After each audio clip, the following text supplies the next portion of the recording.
Let's begin with a simple scene. Someone asks you what you've been working on for the past 5 years. You pause. You know you've been busy. You know you've learned things, built things, tried things. But in that moment, it all feels scattered. Nothing is clearly organized. Nothing is easy to point to.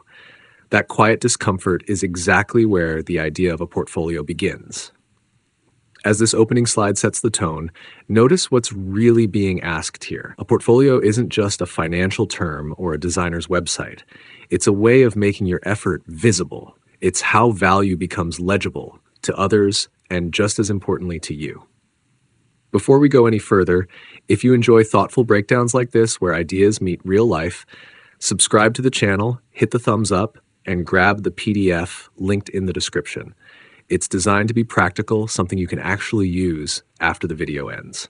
Now, shifting focus slightly, let's map where we're headed. This next moment lays out the terrain. We're not juggling 10 ideas today. Everything in this video points back to one core insight. A portfolio is how intention becomes leverage. Whether you're building wealth, a career, or a business, portfolios turn effort into compounding outcomes. And that brings us into why portfolios matter right now. Look around. Careers zigzag instead of climb. Markets swing instead of glide. Information is everywhere, but clarity is rare. In environments like this, people without portfolios rely on hope. People with portfolios rely on structure. A portfolio takes chaos and gives it a container. It turns "I've been busy" into "here's what I've built." It turns uncertainty into optionality. That's not abstract, that's practical power. Now we enter the core ideas. Here's what a portfolio really is. At its heart, a portfolio is a curated collection that carries your value forward. The word itself comes from roots meaning to carry. That's not accidental. A portfolio carries proof. It carries progress. It carries judgment calls you've already made. Notice the pattern on this slide. Intentional, not random. Dynamic, not static. A reflection of choice. This matters because everything you don't intentionally curate gets curated for you, by chance, by circumstance, or by other people's incentives. Portfolios are how you stay in authorship of your own trajectory.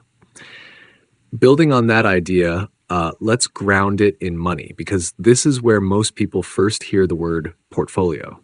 An investment portfolio isn't about predicting the future. It's about preparing for multiple futures. Stocks, bonds, real estate, cash, each plays a role.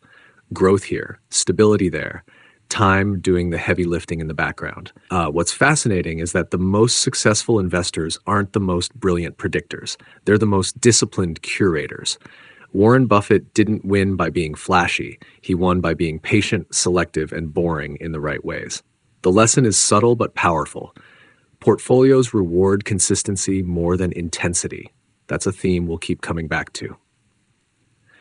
Shifting focus from money to work, notice how the same principle applies. Resumes tell. Applies, portfolios show. A resume says you're capable. A portfolio proves you've already done the work. It shows how you think, how you solve problems, how you create value when constraints are real. Designers know this instinctively. So do architects, writers, developers. But the truth is, everyone benefits from a professional portfolio. Entrepreneurs, marketers, operators, even employees inside organizations. Projects. Outcomes, stories, not titles, not promises. When people see your portfolio, they don't have to imagine your potential. They can see it, and that shortens trust cycles dramatically. Next, notice the thread connecting financial and professional portfolios. Diversification. This is where many people misunderstand the concept. Diversification isn't about playing small. It's about surviving long enough to play big. In markets, diversification reduces volatility. In careers, it reduces fragility. Multiple skills, multiple income streams, multiple experiments. When one path stalls, another keeps momentum alive. History reinforces this. During major downturns, diversified portfolios recovered faster, not because they avoided loss, but because they stayed adaptable. Ray Dalio calls this all-weather thinking. You don't guess the forecast, you prepare for all of them. And here's the philosophical layer. Diversification is humility. It's admitting you don't control the future, light only your preparation for it. That realization brings us to something less exciting, but far more important. Maintenance. A portfolio ignored slowly decays. A portfolio reviewed compounds. This is true financially, professionally, and creatively. Skills go stale, Assets drift, priorities change. Without regular review, yesterday's smart choices become today's blind spots. High performers treat portfolio reviews like hygiene, not heroics. Quarterly check-ins, annual pruning, conscious additions, small adjustments that prevent large regrets. James Clear talks about this as identity maintenance. You don't rise to your goals, you fall to your systems. Portfolios are systems for progress. Now, it's worth pausing on the traps, because knowing what to avoid is just as valuable as knowing what to build. Overconcentration, emotional decisions, neglect. Most portfolio damage doesn't come from lack of intelligence. It comes from overconfidence or inattention, too much faith in one bet, too much reaction to short-term noise, too little review over long stretches of time. Behavioral science confirms this. Emotional decisions quietly tax performance year after year.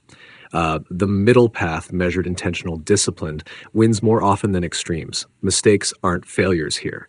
They're feedback. The portfolio mindset treats them as data, not identity. This is the pivot point. Insight becomes action only when applied. Knowledge doesn't compound by itself. It compounds through behavior. Small, consistent moves beat dramatic swings almost every time. That's why portfolios matter so much. They turn learning into structure, structure into habit, habit into results. And now, notice how the energy shifts. We're moving from understanding to engagement. Here are the takeaways that actually move the needle. Define your portfolio type. Are you optimizing for wealth, career leverage, creative output, or all three? Be honest. Diversify across a handful of meaningful categories, not dozens, enough to create resilience without dilution. Review regularly, quarterly if you're serious, annually at minimum. What gets reviewed gets improved. None of this requires perfection. It requires participation. Now let's slow this down for a moment. What story does your current portfolio tell? If someone looked at your projects, skills, investments, and experiments, what narrative would they see? Momentum, stagnation, curiosity, fear. And here's the sharper question. Is that the story you want repeated 5 years from now? Portfolios are quiet storytellers. They don't shout, they accumulate. Zooming out, this is the bigger picture.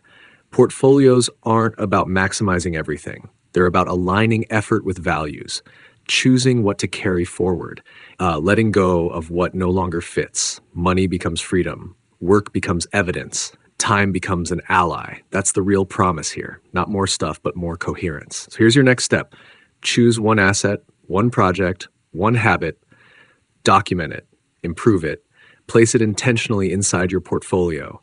You don't need a perfect system. You need a starting point. Momentum handles the rest.